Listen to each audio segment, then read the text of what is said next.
All right, hey, what's up, everybody? Hey, I've built a food plan for today so that I can track my calories and my macros. I'm using an app called My Macros Plus. I'm going to put two links in the description down below so you can get this on either the iOS or the Android store. It costs like $3, but if it helps you stay consistent and hit your goals, worth it. So what I'm going to show you today is I've built pretty much my entire plan, but I've run into a little bit of a snag. So I'm going to show you how I'm going to figure out the best way to complete today's plan. If you find this video to be helpful, please hit like on it, maybe even to subscribe. I do these almost every single day. My thought was if I'm doing these anyways for myself, why not throw them up here on the tubes? Does anybody call them the tubes? Is that a thing?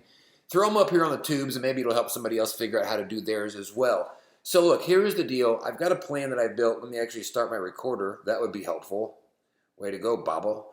And so the situation I'm in, I'm not going to show you all my food I've put in here so far already. But if you take a look at the top here, 403 calories remaining. That's underneath my calorie target. And by the way, if you don't know your calorie target, I'll put two additional links down below to two different calorie and macro calculators that are going to give you almost the same calorie count, but slightly different macros. So check those out. Links in the description down below. So I've got 400 calories left until I hit my max, essentially like my cutoff line. I don't want to go that far. And if we look at the macros at the top, it's interesting. I've used up most of my protein and my fat, which a lot of my days is those are higher. Today I've used up those very well, but I've got a lot of carbs left. And here's where we're running into an issue is a lot of times whenever you're putting a plan together, you're going to run into situations where you need more calories, you need more macros, and your first thought is going to be, well, what else can I add in here to make that work? Like what other foods?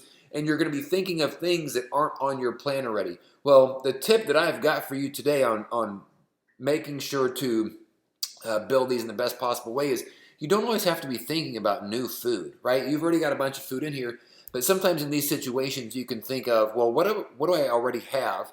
And can I change the volume of something maybe that I've already eaten, right? So now it doesn't become like, well, I have to add something else here. I'm running out of things. I don't have any ideas.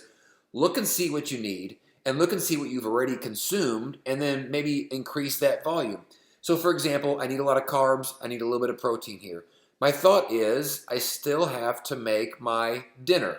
And for me, my dinner, I've got the 3 eggs, those pretty common thing there, 3 regular eggs.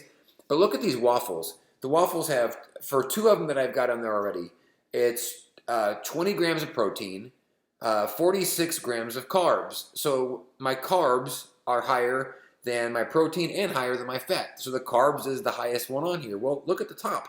That's really kind of what I need. I need something else that's going to give me a little bit of calories and also that the carbs are higher than the proteins or the fats. So what I'm going to do here is I'm going to change this from 2 to 3 and see what that does to my overall numbers.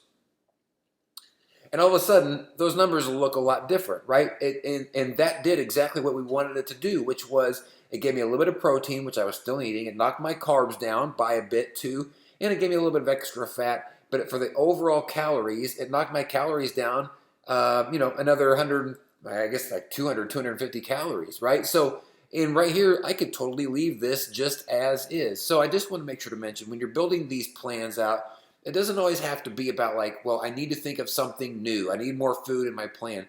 The alternative there is, well, what do you already have there, and can you change the volume of what you've already got? That way you don't have to be trying to always think of something new and creative to add on there. So now what's interesting here, 183 calories. If I wanted to, if I was still hungry, I could add something else in. Like maybe I wanted to add a frozen fruit bar, which is going to be just 15 extra carbs there, 60 total calories. Adding that in and take a look here, I'm still 128 calories away, right? So there's a little bit of opportunity here if I wanted to. If not, this is a fine meal plan as is. Again, the app I am using is called My Macros Plus. Links are going to be in the description down below, as well as 2 macro and calorie calculators too. If this was helpful, please hit like on it, maybe even the subscribe while you're here. Thanks so much for watching. We'll see you on tomorrow's video. Peace out.